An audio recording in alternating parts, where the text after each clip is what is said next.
Hello दोस्तों, स्वागत है आपका स्टडी विद टॉपर्स चैनल पे। और आज हम पढ़ने वाले हैं भारत के प्रमुख वन क्षेत्रों के बारे में। इससे पहली वीडियो में हमने पढ़ा था कि भारत के जलप्रपातों के बारे में, भारत में जलवायु के बारे में, और आज हम पढ़ेंगे भारत के प्रमुख वन क्षेत्रों के बारे में। भारत में जो वन क्षेत्र होता है वहां पर अलग अलग प्रकार के वन पाए जाते हैं, अलग अलग प्रकार की वनस्पति पाई जाती है। और ये इन वन क्षेत्रों में जो पाए जाने वाले जो पेड़ पौधे होते हैं, इनका जो निर्माण होता है या ये जो उगते हैं, ये प्राकृतिक रूप से उगते हैं, यानी इन्हें सूरज से धूप मिलती है और हमारे जो वर्षा से इनको जल की प्राप्ति होती है। और इनका जो निर्माण होता है ये स्वयं ही होता है, मानव प्रक्रियाओं का इनमें योगदान नहीं होता है। ठीक, तो भारत में अलग अलग प्रकार के वन क्षेत्र हैं। अब भारत के जो वन हैं उनको यहाँ पर उपस्थित जो वर्षा की मात्रा है, जो तापमान है, आर्द्रता के आधार पर इनको अलग अलग भागों में बांटा गया है। इसमें पहला जो है, भारत में उष्ण कटिबंधीय सदाबहार प्रकार के वन पाए जाते हैं। किस प्रकार के? उष्ण कटिबंधीय सदाबहार प्रकार के वन।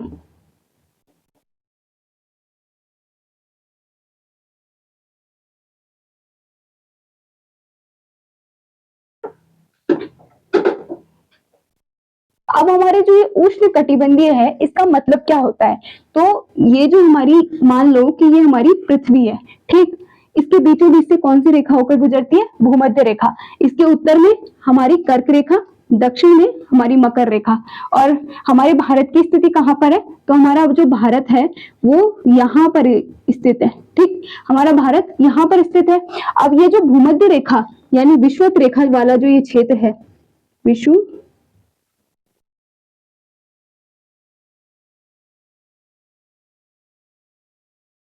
रेखा वाला जो ये वाला क्षेत्र है, ये वाला क्षेत्र कैसा है? गर्म क्षेत्र। क्यों? क्योंकि सूरज की किरणें वर्ष भर यहाँ पर पड़ती है। तो ये वाला जो क्षेत्र है, ये इन तीनों रेखाओं का, यानी कर्क रेखा, विषुवत रेखा और मकर रेखा का जो क्षेत्र है, ये गर्म क्षेत्र है। तो ये वाला क्षेत्र कैसा है? ये वाला क्षेत्र भी गर्म होगा। और भारत किस क्षेत्र में स्थित है? तो उष्ण क्षेत्र में स्थित है, यानी गर्म क्षेत्र में स्थित है, इसीलिए इसे उष्ण कहा जाता है। और कटिबंध का मतलब होता है क्षेत्र। तो भारत किस प्रकार की जलवायु है? भारत की उष्ण कटिबंधीय जलवायु है। इसी वजह से यहाँ पर जो वन स्थित होंगे उन्हें उष्ण कटिबंधीय वन कहा जाएगा। ठीक, तो भारत में पहले किस प्रकार के वन पाए जाते हैं?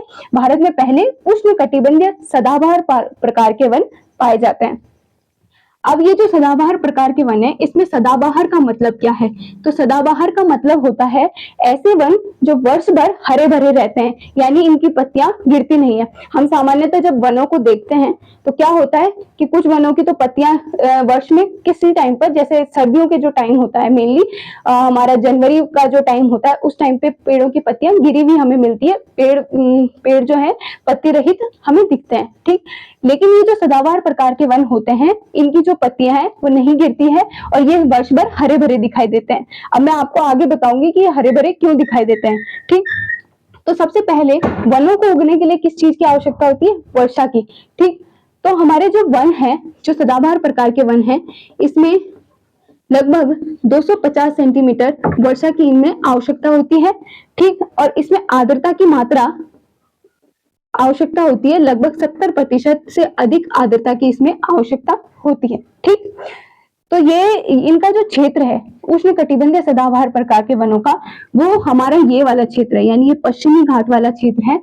और दूसरा ये वाला जो क्षेत्र है हमारा, ये वाला क्षेत्र यानी पूर्वोत्तरीय राज्यों का जो ये वाला क्षेत्र है, ये हमारा किस प्रकार का वन्य क्षेत्र है? ये हमारा सदाबहार प्रकार का वन्य क्षेत्र है। अब ये सदाबहार प्रकार का वन्य क्षेत्र इस वजह से है क्योंकि इस वाले क्षेत्र में जहां पर ये सदाबहार प्रकार के वन पाए जाते हैं, एक तो वर्षा की मात्रा अच्छी खासी है इस क्षेत्र में, दूसरा ये हमारा पश्चिमी घाट है, यहाँ पर हमारा जो मानसून का आगमन होता है वो इसी क्षेत्र में होता है, केरल के तट से। तो इस वजह से भी ये वाला जो हमारा क्षेत्र है, ये हमारा सदाबहार प्रकार के वनों का क्षेत्र है। ठीक, तो ये वाला क्षेत्र पूर्वोत्तर राज्यों का और ये वाला क्षेत्र हमारा सदाबहार प्रकार के वन्य क्षेत्रों का क्षेत्र है। अब क्या होता है कि यहाँ पर वर्षा की मात्रा ज्यादा है, इस वजह से पेड़ क्या होते हैं? बहुत ज्यादा मात्रा में उगते हैं। और जब बहुत ज्यादा मात्रा में उगते हैं तो पेड़ बहुत घने हो जाते हैं। इस क्षेत्र के वन किस प्रकार के होते हैं? बहुत घने वन होते हैं। और घने वन होने की वजह से इनको सूरज का प्रकाश नहीं मिल पाता है। और जब ये, अब देखो ये जो वन है, मान लो कि ये वन घने घने घने घने मात्रा में पेड़ पौधे उगे रहेंगे, तो इनको जब सूरज की किरणें आएगी तो इस पेड़ पर तो चली जाएगी, लेकिन ये वाले जो पेड़ हैं ये सूरज की किरणों से वंचित रह जाएंगे। तो इस प्रकार के सदाबहार प्रकार के वन होते हैं। इस वजह से क्या होता है, जो ये वन होते हैं, इनके जो पौधे होते हैं या पेड़ होते हैं वो पतले होते हैं लेकिन लंबे होते हैं। लंबे इस वजह से होते हैं क्योंकि वो सूरज का प्रकाश प्राप्त करना चाहते हैं और इसीलिए वो अपनी ऊंचाई बढ़ाते रहते हैं ताकि सूरज का प्रकाश उन तक पहुंचे। ठीक, तो ये हमारे सदाबहार प्रकार के वन है। अब दूसरा, ये सदाबहार इस वजह से होते हैं कि अब ये इस क्षेत्र के जहां पर ये उगते हैं वहां पर हमारी जो मिट्टी होती है वो उपजाऊ होती है।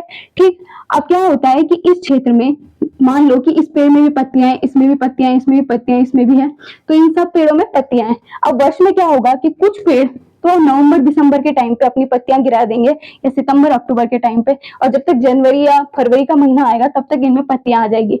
और कुछ जो पेड़ होंगे वो किसी दूसरे मौसम में, यानी हमारे अगस्त सितंबर में अपने पत्तियां गिरा, कुछ तो अगस्त सितंबर में गिरा देंगे, कुछ फरवरी मार्च में गिरा देंगे।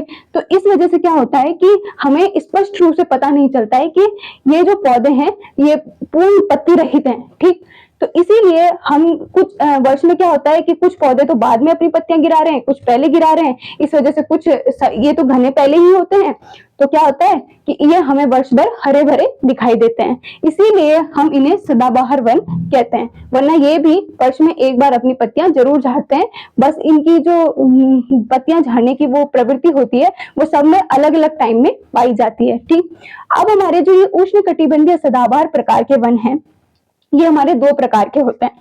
पहला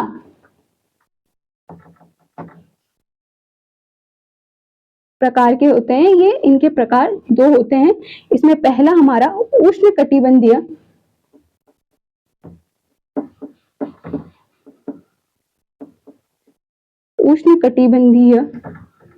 आर्द्र सदाबहार वन,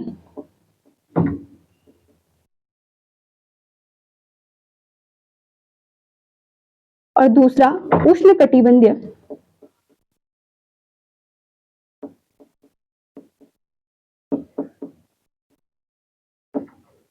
अर्ध आर्द्र सदाबहार वन। ठीक, तो हमारे जो सदाबहार वन होते हैं एक तो उष्ण कटिबंधीय आर्द्र सदाबहार वन होते हैं, दूसरा उष्ण कटिबंधीय अर्ध सदाबहार वन होते हैं। तो हमारे ये जो उष्ण कटिबंधीय सदाबहार वन है इन्हें दो भागों में हम बांटते हैं।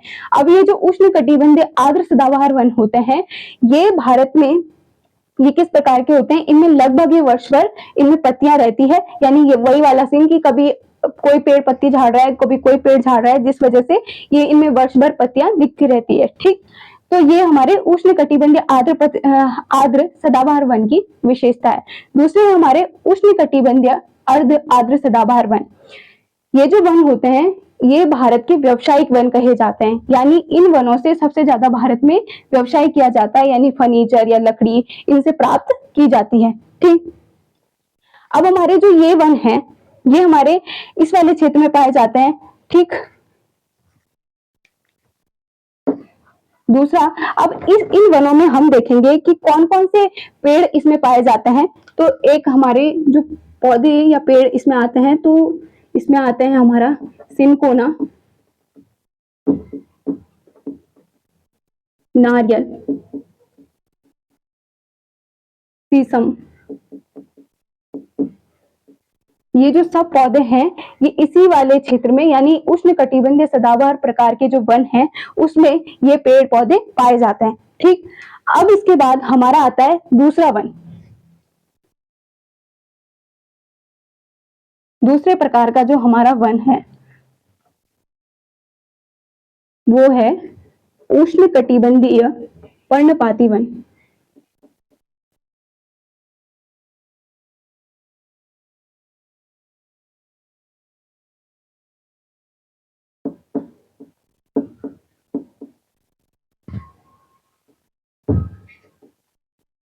ठीक। तो उष्ण कटिबंधीय पर्णपाती वन, अब इस पर्णपाती का मतलब होता है ऐसे पेड़ जो वर्ष में एक बार अपनी पूरी पत्तियां गिरा देते हैं, जिस वजह से हमें लगता है कि ये जो पेड़ है, ये जिस प्रकार से जो सूखे पेड़ हमें दिखते हैं, हमें लगता है कि ये पेड़ सूख गए हैं, लेकिन जैसे ही जो हमारा बैसाख का महीना या जिसे हम अप्रैल के महीना कहते हैं, मार्च अप्रैल में इनमें पत्तियां आनी दोबारा स्टार्ट हो जाती है और ये पेड़ हरे भरे हो जाते हैं। ठीक। अब इस वनों में वर्षा की जो मात्रा होती है कितनी चाहिए होती है इन वनों में, तो इन वनों में लगभग 100 से 200 सेंटीमीटर वर्षा की आवश्यकता होती है। ठीक। सेमी वर्षा की आवश्यकता इसमें होती है। दूसरी, इसमें आर्द्रता लगभग 50 से अधिक मात्रा की आवश्यकता इसमें होती है, 50% से अधिक। ठीक।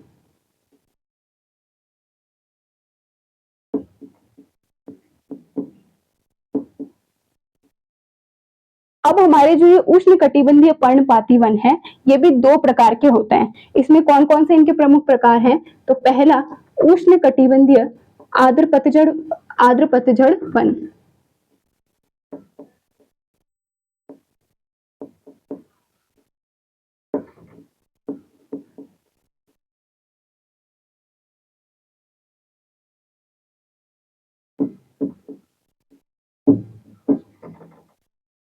ठीक।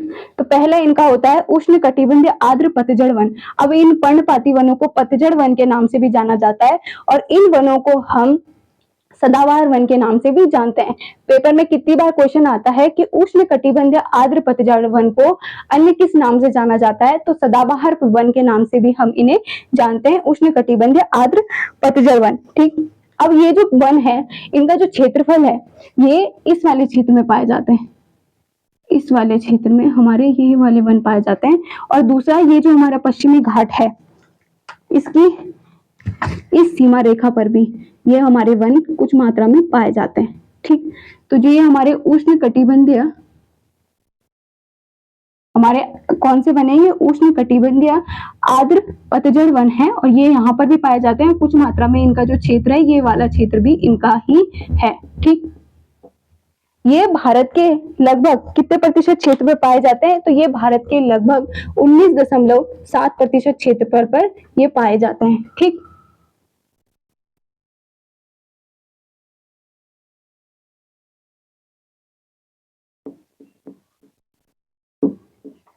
उन्नीस दशमलव सात प्रतिशत क्षेत्रफल पर ये वन पाए जाते हैं और इनके लिए वही 100 से 200 सेंटीमीटर वर्षा की इसमें आवश्यकता होती है। अब इसमें कौन कौन से हमारे वन आते हैं, तो इसमें हमारे सागौन आता है, चंदन आता है, आम आता है, शीशम आता है इसमें। ठीक। तो हमारे पौधे आते हैं जो इसमें चंदन, सागौन,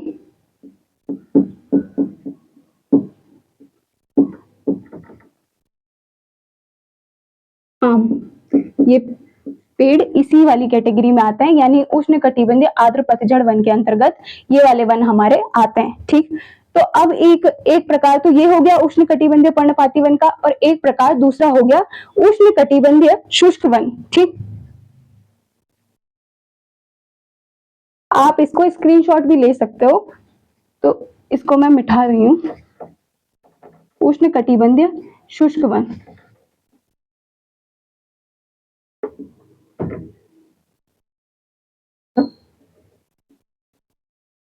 दूसरा प्रकार कौन सा है हमारा, उष्ण कटिबंधीय शुष्क वन। ठीक। अब ये जो शुष्क वन है, इनके लिए भी 100 से 200 सेंटीमीटर लगभग वर्षा की आवश्यकता होती है, या लगभग 70 से 100 सेंटीमीटर वर्षा की इसमें आवश्यकता होती है। 70 से 100 सेंटीमीटर तक इसमें वर्षा की आवश्यकता होती है। और इनका जो क्षेत्र है भारत में, इन वनों का क्षेत्र लगभग इस वाले क्षेत्र से, यहां से लेकर, सॉरी,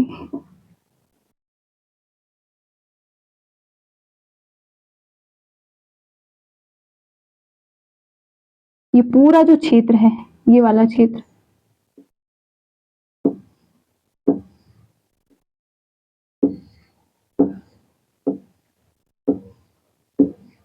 ये पूरा क्षेत्र हमारा उष्ण कटिबंधीय शुष्क वन का क्षेत्र है और ये भारत के लगभग हमारे 41.9% क्षेत्रफल पर पाए जाते हैं। तो हमारे उष्ण कटिबंधीय शुष्क वन जो है भारत के लगभग 41.9% क्षेत्रफल पर पाए जाते हैं। और यहाँ पर एक बात ये भी याद रखना कि जो हमारे उष्ण कटिबंधीय शुष्क वन है ये भारत के सबसे बड़े क्षेत्रफल पर पाए जाने वाले वन है, यानी भारत में सबसे बड़े क्षेत्रफल पर हमारे उष्ण कटिबंधीय शुष्क वन पाए जाते हैं और लगभग 41.9% क्षेत्रफल पर ये भारत में पाए जाते हैं। इसके साथ ही जो हमारा सागौन है, सागौन वृक्ष सबसे ज्यादा भारत में लगभग 50% जो इसका क्षेत्रफल है, जो सबसे ज्यादा 50% इनकी जो मात्रा है वो हमारे मध्य प्रदेश राज्य में पाई जाती है। ठीक, अब हमारे जो उष्ण कटिबंधीय शुष्क वन है ये इस क्षेत्र तक फैले हुए हैं, यहाँ तक, और यहाँ पर हमारा केरल राज्य भी है, यानी नीलगिरी की पर्वत जो श्रृंखला है इस वाले क्षेत्र तक भी हमारे ये उष्ण कटिबंधीय शुष्क वन फैले हुए हैं। और इस वन का जो सबसे मेन जो वृक्ष है वो कौन सा है? चंदन है। ठीक, तो चंदन जो हमारा पाया जाता है वो नीलगिरी पर्वत पर भी ये बहुत अच्छी मात्रा में पाया जाता है। ठीक, और नीलगिरी पर्वत पर इसी क्षेत्र में हमारी कौन सी शांत घाटी स्थित है? कहाँ पर? यहाँ पर केरल में ही नीलगिरी पर्वत के आसपास ही हमारी कौन सी शांत घाटी स्थित है। ठीक, इसके बाद हम देखेंगे अपने और वनों को।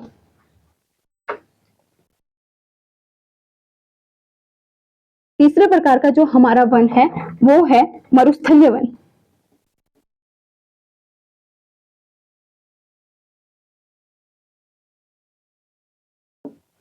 और मरुस्थलीय वन का जो क्षेत्र है भारत में वो इस वाले क्षेत्र में हमारा जो मरुस्थलीय क्षेत्र है, मरुस्थलीय वनों का जो क्षेत्र है वो यहाँ पर स्थित है। ठीक, यानी इस वाले क्षेत्र में, क्योंकि हमें पता है कि ये हमारा राजस्थान है, राजस्थान राज्य में हमारा भारत का सबसे ज्यादा मरुस्थलीय क्षेत्र पाया जाता है, यानी मरुस्थलीय क्षेत्र कहाँ पर स्थित है? मेनली राजस्थान राज्य में स्थित है। तो ये हमारा मरुस्थलीय क्षेत्र है और यहीं पर हमारा जो मरुस्थलीय वन है वो पाया जाता है।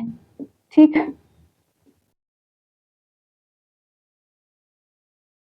ये मरुस्थलीय वन का क्षेत्र है और इसमें वर्षा की जो मात्रा होती है वो 50 सेंटीमीटर से कम इसमें वर्षा लगती है, यानी यहाँ पर वो पौधे उगते हैं जो बहुत कम वर्षा की मात्रा में उग सकते हैं, वो वन इसमें उगते हैं। और यहाँ का मेन जो वन है वो है खेजड़ी।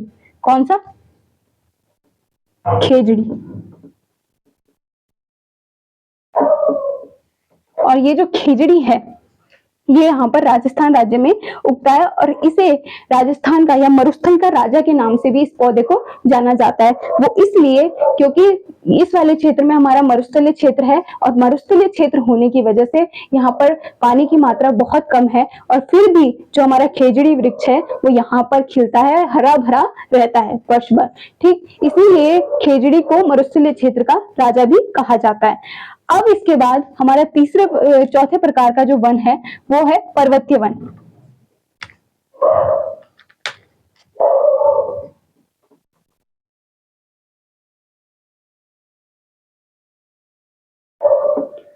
और पर्वतीय वन का जो हमारा क्षेत्र है वो है ये वाला, यानी हमारा जम्मू कश्मीर राज्य, हिमाचल प्रदेश, उत्तराखंड में हमारे किस प्रकार के वृक्ष पाए जाते हैं? तो इस क्षेत्र में हमारे पर्वतीय प्रकार के वृक्ष पाए जाते हैं, पर्वतीय वन इसमें पाए जाते हैं।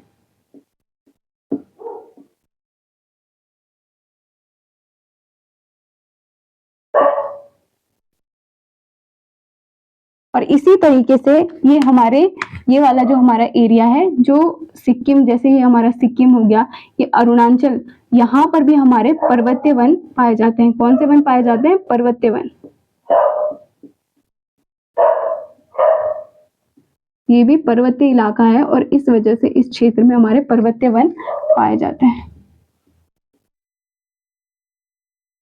ठीक, तो ये वाला और ये वाला क्षेत्र हमारे पर्वतीय वन का क्षेत्र है और पर्वतीय जो हमारे वन होते हैं वो इसमें 1000 से 2000 मीटर की ऊंचाई तक कौन से वन पाए जाते हैं? शीतोष्ण वन।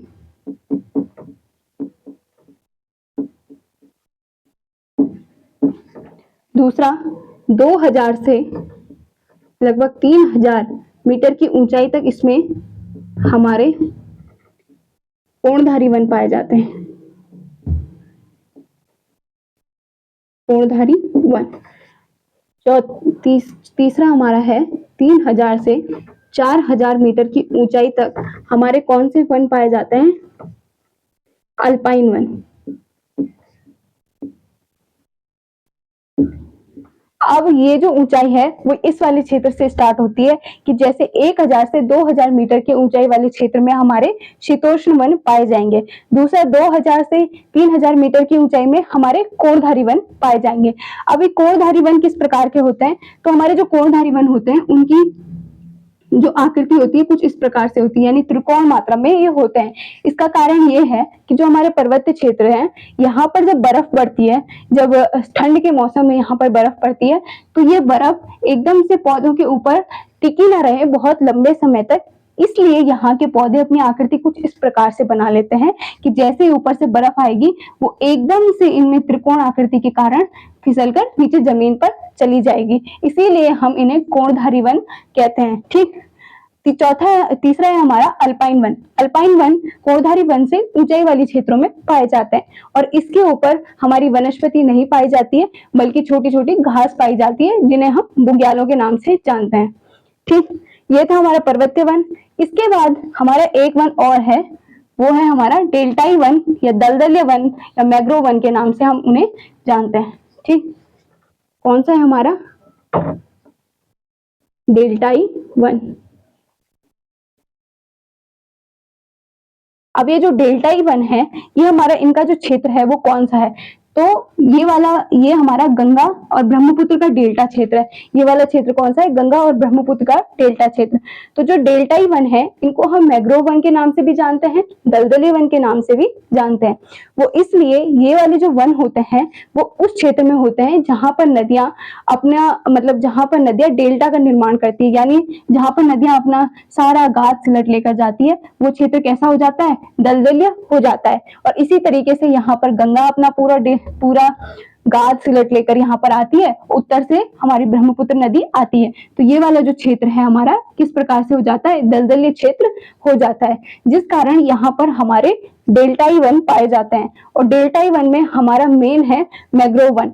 दूसरा यहाँ पर एक सुंदरी नाम का एक पौधा पाया जाता है जिस वजह से या पेड़ पाया जाता है जिस वजह से इस वाले गंगा और ब्रह्मपुत्र डेल्टा को हम किस नाम से जानते हैं? सुंदरवन डेल्टा के नाम से जानते हैं। तो इस क्षेत्र का मेन कौन सा पौधा है हमारा? एक तो सुंदरी, दूसरा मैंग्रोव वन,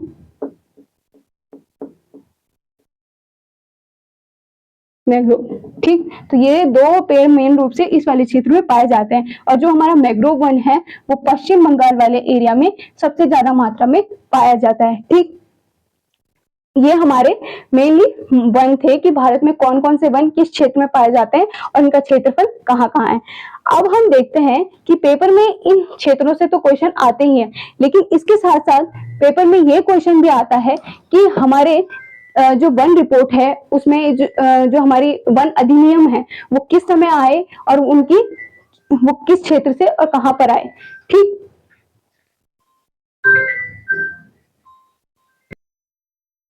अब हम देखेंगे भारत की राष्ट्रीय वन नीति के बारे में कुछ महत्वपूर्ण तथ्य। ठीक।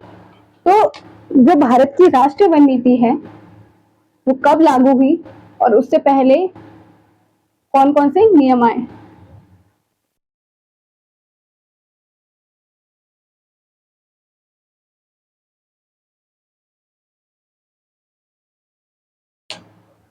तो भारत की जो सबसे पहले राष्ट्रीय वन नीति थी, इसके आने से पहले क्या था कि जब भारत में अंग्रेजों का शासन था उस समय लॉर्ड डलहौजी ने 1855 में भारत में वन संरक्षण के लिए कुछ नियम बनाए थे। ठीक। सबसे पहले किसने बनाए थे? सबसे पहले 1855 में लॉर्ड डलहौजी के द्वारा।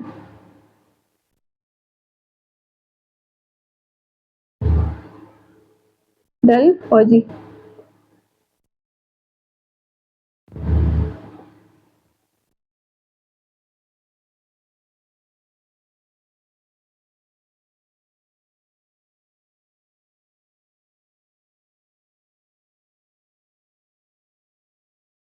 तो पहले सबसे पहले लॉर्ड डलहौजी ने भारत में वन संरक्षण के लिए नियम बनाए। उसके बाद 1854 में भारत में पहली राष्ट्रीय वन नीति आई, 1894 में, सॉरी।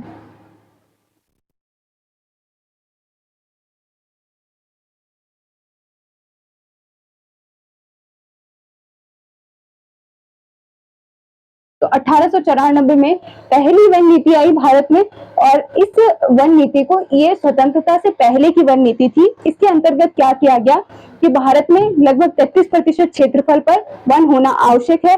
साथ ही मृदा अपरदन को रोकना इसका उद्देश्य था, और यहाँ पर वनों को ज्यादा से ज्यादा पेड़ लगाना इस वन नीति का उद्देश्य था। ठीक, 1894 में। इसके बाद इस वन नीति के तहत भारत में अलग अलग जगहों पर वन संस्थानों की स्थापना की गई, और अलग अलग, ताकि वनों का क्या किया जा सके, वनों का संरक्षण किया जा सके। इसके बाद स्वतंत्रता प्राप्ति के बाद भारत में हमारे 1952 में पहली राष्ट्रीय वन नीति आई थी। ठीक,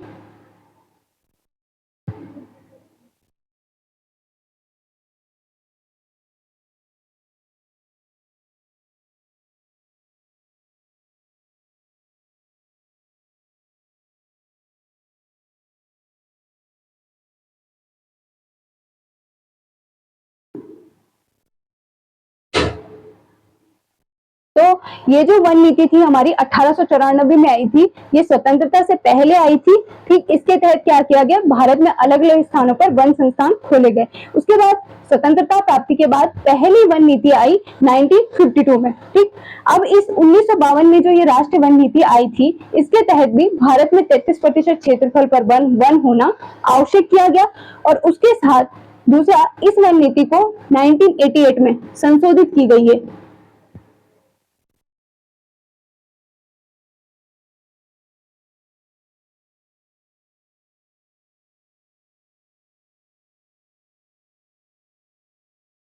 उन्नीस सौ बावन में पहले तो हमारी स्वतंत्रता के बाद राष्ट्रीय वन नीति आई, उसके बाद इस वन नीति को ही, 1952 की वन नीति को संशोधित किया गया, और 1988 में इसको लागू किया गया। ठीक, तो ये हमारी भारत की वन नीति थी। उसके बाद भारत में जो वनों से संबंधित कुछ प्रमुख संस्थान है, वो कहाँ पर स्थित है, हम उनको देखते हैं। तो भारत का पहला भारतीय वन अनुसंधान संस्थान कहाँ पर स्थित है?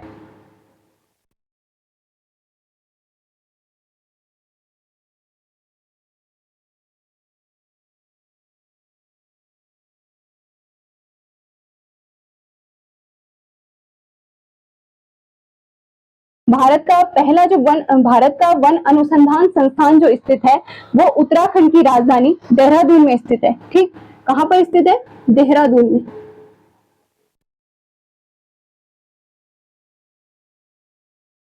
और इसकी स्थापना कब हुई थी? तो इसकी जो स्थापना हुई थी 1906 में हुई थी। ठीक, ये जो वन अनुसंधान संस्थान है, ये जो रेंजर होते हैं उनका प्रशिक्षण भी यहीं पर किया जाता है, वन अनुसंधान संस्थान देहरादून में। ठीक, इसको हम FRI के नाम से भी जानते हैं, फॉरेस्ट रिसर्च इंस्टीट्यूट। कहाँ पर स्थित है? ये देहरादून में, और इसकी स्थापना कब हुई? 1906 में। दूसरा है भारतीय सर्वेक्षण संस्थान, ये FSI के नाम से हम इसे जानते हैं, और ये भी हमारा देहरादून में स्थित है।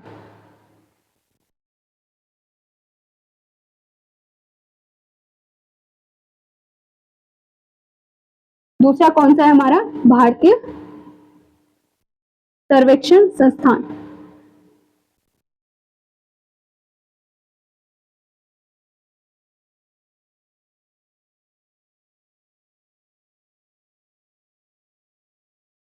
FSI।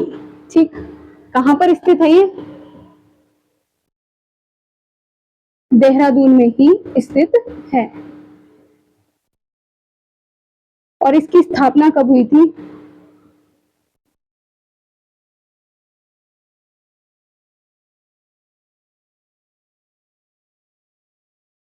1981 में इसकी स्थापना हुई थी, और ये भी देहरादून में स्थित है। FSI के नाम से इसको जानते हैं। और ये भारतीय सर्वेक्षण संस्थान है, हमारा भारतीय सर्वेक्षण संस्थान हर 2 वर्षों में भारत में किस क्षेत्र में कितना वन है, कितने वन में कमी आई है, इस रिपोर्ट को कौन पेश करता है? हर 2 वर्षों में भारतीय वन सर्वेक्षण संस्थान द्वारा ये रिपोर्ट पेश की जाती है। और ये कहाँ पर स्थित है? ये देहरादून में स्थित है। ठीक, तो ये हमारी वन नीति से संबंधित और वनों से संबंधित कुछ प्रमुख संस्थानों से संबंधित ये जानकारी थी। ठीक, तो दोस्तों ये था आज का हमारा टॉपिक, भारत के प्रमुख वन क्षेत्र। अगर आपको वीडियो पसंद आई हो तो प्लीज लाइक कीजिए, शेयर कीजिए, सब्सक्राइब कीजिए। धन्यवाद।